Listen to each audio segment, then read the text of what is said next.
Yeah. Speaking of impressive animation, so somebody caught up with me.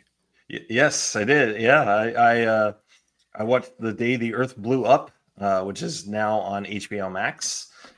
Wait, that came out in March? Huh, my sense of time is just totally messed up. For some reason, I had it in my head that I saw it last fall. Yeah, yeah, I could have sworn it came out last year. Yeah, but no, wow, time flies.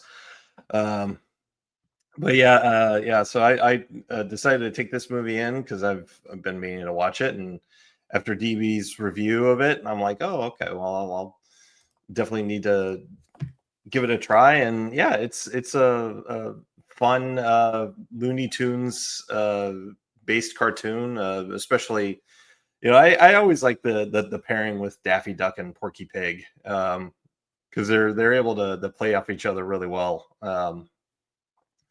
Where Daffy is kind of the it's sort of like Big Trouble in Little China with like Kurt Russell's character and the other, I can't remember the other character, but like technically the guy who's technically the sidekick, but he's more competent than Kurt Russell.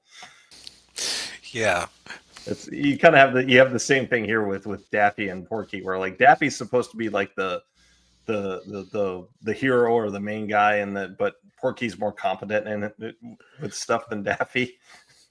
I think it is. We talked about last week how 90s comedy was built on two idiots plots. Yeah, This isn't quite the same. It's like adjacent to it, where Daffy is like you always have the one who's a bit smarter and the other one who's just really wacky. yeah. Yeah, and Daffy's really like this version of Daffy's more like the old Daffy from like the black and white, cartoons where he's Right, like like this. the silence is full. Woohoo! Right, this is the Bob Clampett era Daffy. Yeah, yeah. Um but yeah, so like it's got a little origin story with where like Daffy and Porky are adopted by Farmer Jim. And yeah, Farmer Jim looks like a character out of a Ren and Stimpy. Um, and then, of course, Farmer Jim just goes away.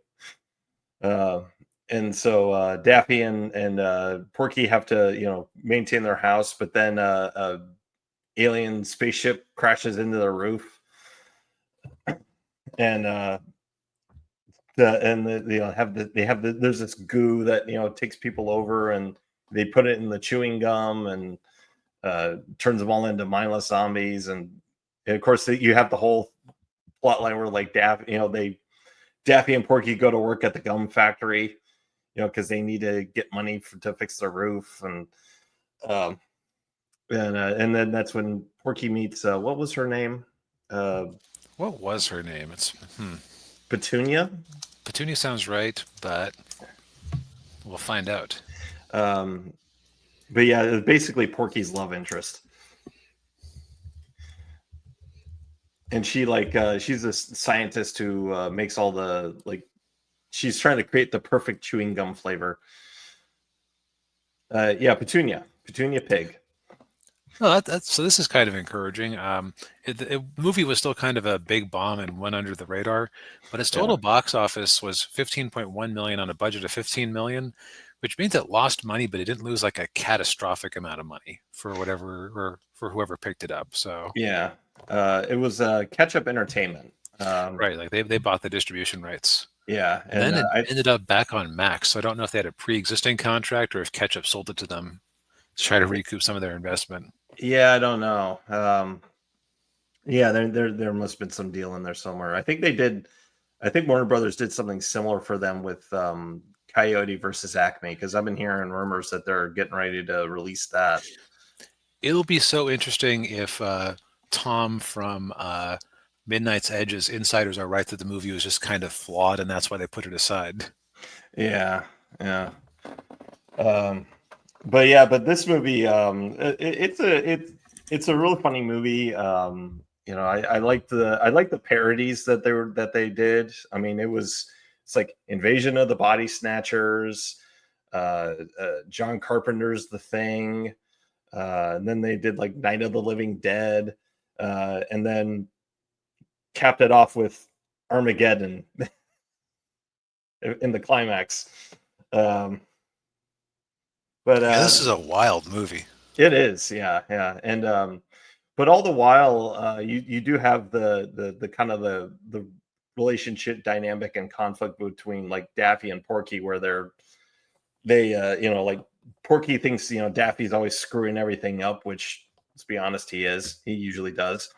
Um, and then of course Daffy getting mad at Porky for not trusting him or believing in him, and which I like that part of it, and and then they do eventually reconcile, and they just start crying their eyes out, and which shorts out the prison that they're in. Classic cartoon logic. Yeah. But yeah, no, and it also made me miss the days of like 2D animation like this, and having movies with familiar characters like this, and that's fun. That's fun and wholesome entertainment. Yeah, you know what? An interesting thing that was pointed out after the fact by someone, I forget who. Isn't it interesting that they used this version of the characters who are going to become public domain first? Yeah. So it's like they wanted to get one last squeeze out of the Bob Clampett era, uh, Porky and Daffy. Yeah. Yeah. Yeah. It's well, gotta It was a gotta good get your squeeze. money's worth. Yeah, good squeeze. Yeah. Um, but yeah, definitely recommend it. Yeah. Yep. And if you want a further breakdown of the story, you can look up my old review from when I saw it in the theaters and beg people to go watch it. Yeah. I'll try to remember to put a card in there somewhere in the video Uh, with that review. Sounds good.